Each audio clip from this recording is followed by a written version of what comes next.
What's up, family? Welcome back to a new video. And in today's video, we're talking to sellers right now, why your home may still be on the market today and why isn't it selling.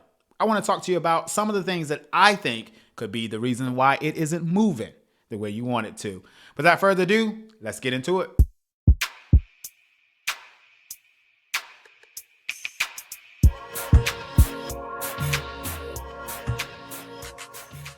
All right, ladies and gentlemen, if this is your first time on the channel, allow me to say hello and introduce myself. My name is Raymond, and I am a real estate broker here in Metro Atlanta. I work with buyers and sellers that are looking to relocate to the area, as well as buyers and sellers that are already here, right? So if you're already living in Atlanta, Georgia, or Metro Atlanta, I can assist you with your buying and your selling needs, okay? So all of my contact information is in front of you. Feel free to shoot me a call or shoot me a text, and let's schedule a consultation to see what your needs are and see if we'll be a good fit to go on this journey together. All right. And if you are a frequent viewer or a subscriber, thank you so much for coming back to check out a new video to get more information and knowledge. Again, that's what this channel is all about, is to give you knowledge about the area, as well as give you knowledge on how you can be a successful buyer and advocate for yourself. All right. So that's what we're going to get into today.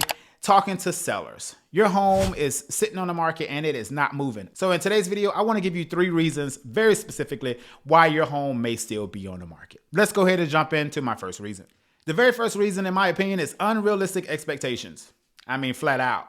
Normally, a home will sit on the market because it is overpriced and the value is not being received by the individuals that the value needs to be received by, the buyer. All right. So that could be because there are some unrealistic expectations when it comes to how the home was priced.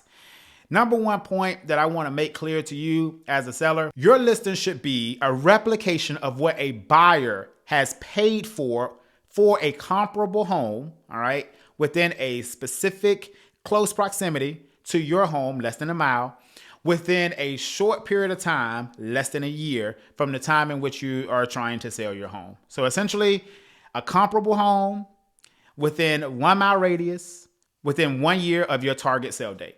All right. That is how you ensure that your expectations are realistic on the price in which you are intending to sell your home for. Now, what that is not, it is not what you need to have for your home or a debt that you need to pay. So I need to sell my home for X, right? Your listing price is not predicated on your wants and your needs. It is purely predicated, and it should be purely predicated on what the market has done, and there is data to support it. Okay.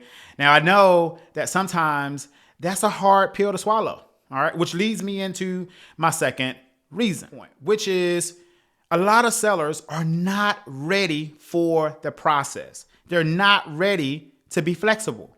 You have to be flexible when you're selling your home.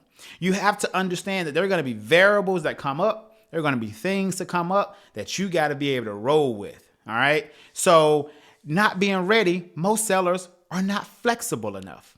The second hindrance is not being prepared in the sense of keeping your home show ready.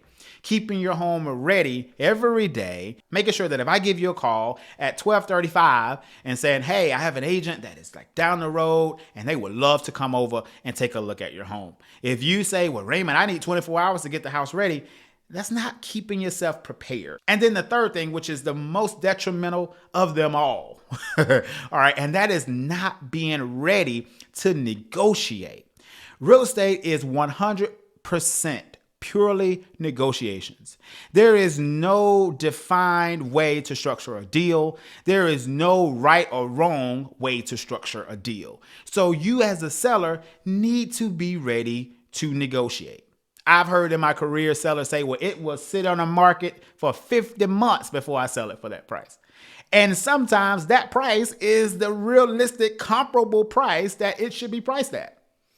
So if you are a seller that is not being realistic and you're not being ready to negotiate, you're not going to be successful. All right. I mean, that's just a matter of fact. Okay. So that is the third detrimental reason or indicator that you're not ready, not being able or not being willing to negotiate. When you receive an offer, your first thing should be to your agent, how do we make it better?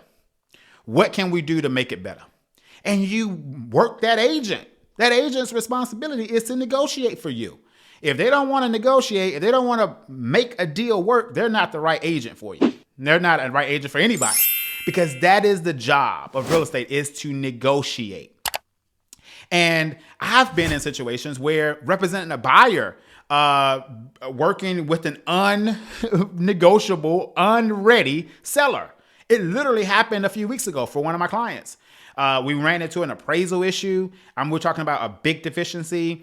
And our job was, my job was to negotiate, right? I told my clients, like, look, we have benchmarks. We have things that we're not going to cross, or where we're not going to go, places that we're not going to go in the negotiations, but we should be ready to negotiate. Our first option is not going to be terminate the contract. No, negotiate. But we had a seller that was unable and unwilling to negotiate. And so ultimately we did have to terminate that deal and move on to a realistic seller, and they're closed. So again, it depends on you.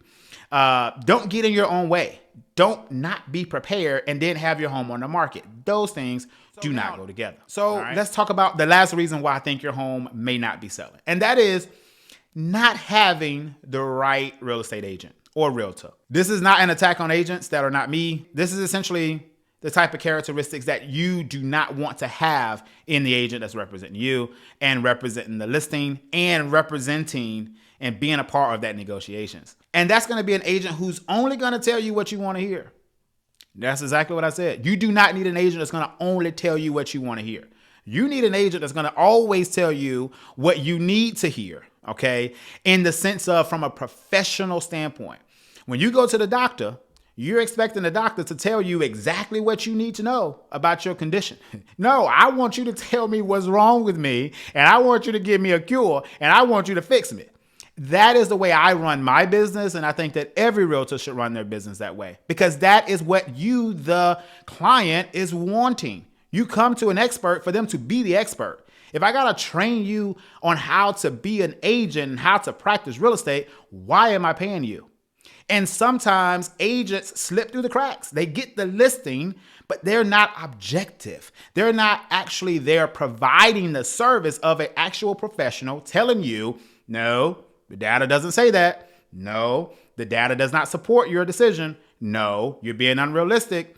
You need that type of agent to keep you focused on your goal of being successful. Now, hear me and hear me clearly, okay? You as the seller, that is your house. You will always get to make your decision on what you need to do or what you want to do. But you are paying for a service, and that service is to make sure that you are doing things right. And so many times we have agents that will go in and say yes to everything that the seller wants to do, not raising objections to, things that are unrealistic. And ultimately that caused the seller to be unsuccessful. I can't tell you how many times I met people that said to me, my agent didn't tell me that. Well, my agent didn't say that was a problem. And I'm looking at the agent like, how did you not see that? I mean, this is elementary real estate. Like, this is how to do a CMA real estate. Like, this is baseline, basic. This is not even complicated or crazy structured deal with creative financing. That ain't none of this. This is like baseline stuff, okay? So a lot of sellers fall in love with the agent that says yes to everything. And then they find themselves in a situation where their home isn't moving and they're not being successful. No. Have an agent that's objective and listen to that agent, because that's what you're calling them for. So just remember, having a yes agent is not in your best interest, but also remember you are in control of the decisions that you make, but at least you can make them with the objective perspective, with the professional expert opinion, and then you can make your decision. But the way I run my business is I say to myself, like, look, I got to clear right here. I got to clear my heart and my conscience, because I am providing a service to you.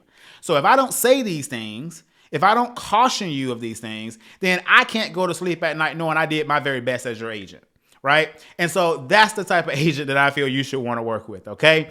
Now, obviously, if you have a home that you want to sell here in Metro Atlanta, or if you have a home and it didn't quite sell with the other agent, give me a call. Let's set up a consultation and see if I'll be a good fit for you to go on your selling journey, okay? And if you're also looking to relocate here to Metro Atlanta as a buyer, I work with buyers and sellers equally. I consider myself a balanced agent, not a buyer's agent, not a listing agent. I'm a balanced agent working for individuals that are looking for help when it comes to real estate. So thank you so much for watching the channel. And I hope that you hit the subscribe button and hit the like button. Drop a comment down below. If you're a seller right now and you're struggling to sell your home, I would love to hear from you in the comments too. Let's have a conversation down there to discuss what were some of the issues that you ran into as to why your home either is still on the market or you had to remove it off and it did not sell. So let's talk about it in the comments. And until the next video, you take care and I'll see you on the next one.